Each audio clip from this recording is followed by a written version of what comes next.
It's honestly wild to think that the M1 MacBook Air came out over 5 years ago now. Because if you remember the laptop market back then, thin and light laptops were basically a compromise machine. You chose portability and sacrificed performance. Or you bought a bigger, heavier laptop just to get something that wouldn't melt down during normal use. And then the M1 MacBook Air showed up and flipped the entire industry upside down. A fanless laptop that not only kept up with, but actually beat most Intel MacBook Pros. That wasn't supposed to be possible. But now it's 2026. These machines are floating around used for under $350. And that brings up the big question. Is the M1 MacBook Air still a good buy today? Or is it finally time to move on? Today, we're diving into everything: performance, battery life, longevity, design aging, and real-world benchmarks to see whether the M1 Air is still the king of affordable laptops in 2026.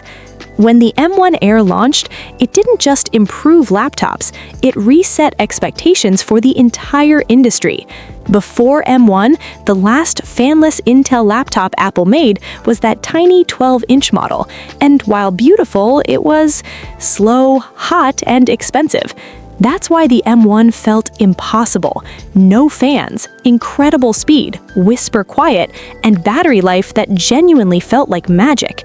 Even 5 years later, that impact is still obvious. The M1 Air changed the baseline. Today, even budget laptops are judged against the standard it set.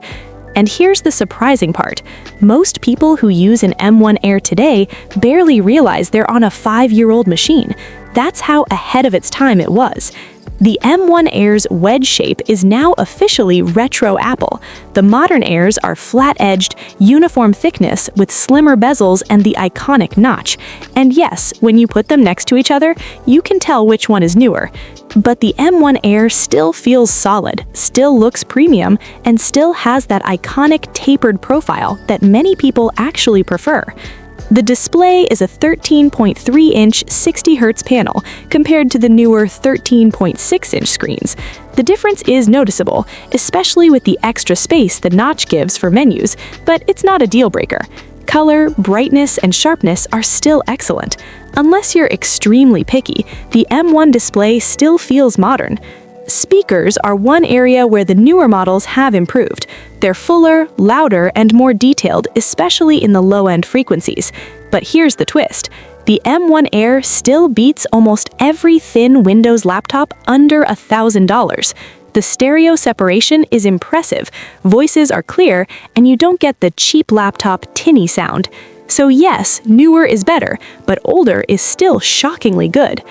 Battery life was one of the M1's biggest bragging rights, and even in 2026, the efficiency is still impressive. In real-world testing, modern models last a bit longer, maybe 10 to 15% more, but even after several years, the M1 can still hit 8 to 12 hours of light use, 6 to 8 hours of mixed use, 4 to 6 hours of heavy creative work. That's still better than many new Windows laptops today. The real variable is battery health. If you're buying one used, always check cycle counts. A clean, low-cycle M1 Air can still easily last a full day of work. On paper, yes, the new chips destroy the M1. The latest Air models offer much faster CPUs, massively faster GPUs, hardware ray tracing, better thermals, better efficiency. But here's the real-world truth. For 90% of users, the M1 still feels fast. macOS is so well optimized for Apple Silicon that the machine doesn't feel slow unless you're pushing it with heavy, modern, creative workloads. Web browsing? Butter smooth. Photo editing? Still great.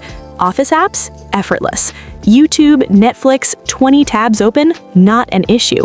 You only start feeling the age when doing advanced video editing, 3D rendering, or newer gaming titles that rely on the latest GPU features. Now here's where things get interesting. During video export tests, older M1 models sometimes perform surprisingly well, in some cases even beating newer base model machines. The reason? The M1 SSD is actually faster than the base 256GB SSDs found in newer Airs. Later models use single-chip NAND storage in the base model, which reduces speed. The M1 uses dual-chip storage, giving faster reads and writes. This won't matter for general usage, but in video editing, it can translate to faster render times or smoother timeline scrubbing, especially with large media files. Newer models still win overall, but the M1 holds up far better than its age suggests. This is the one area where the M1 clearly shows age. Modern chips include hardware for ray tracing, much higher GPU core counts, and support for newer game engines. In benchmarks, the difference is massive, sometimes 5 or 6 times faster on the latest models. On the M1, light gaming is still fine. Indie titles, esports games, older AAA titles, mobile ports. But anything graphically modern, you're going to hit limits fast. If gaming or 3D work matters to you, the M1 Air is not the pick. So how much longer will the M1 get updates? Based on Apple's track record, Intel Macs got around 7 to 8 years. iPhones often get 6+. Apple Silicon is even easier to support long-term. It is extremely likely the M1 Air still has 2 to 3 more years of major macOS updates and several more years of security patches. For a laptop under $350, that's almost unbeatable longevity. Should you buy it in 2026? Let's wrap this up. Should you still buy the M1 MacBook Air in 2026? If your budget is tight and you want the best possible laptop under $500, yes, absolutely yes. The M1 still delivers amazing battery life, great performance, a premium build, and years of software support. But if you want the best display, speakers, gaming, and long-term performance, a modern model is worth the extra money. If you edit a lot of video or do heavier workloads, skip the M1 and jump to the newer machines. But for students, office workers, casual users, and anyone who just wants a reliable, silent, fast laptop, the M1 Air is still one of the best deals in tech. 5 years later, it's still a legend.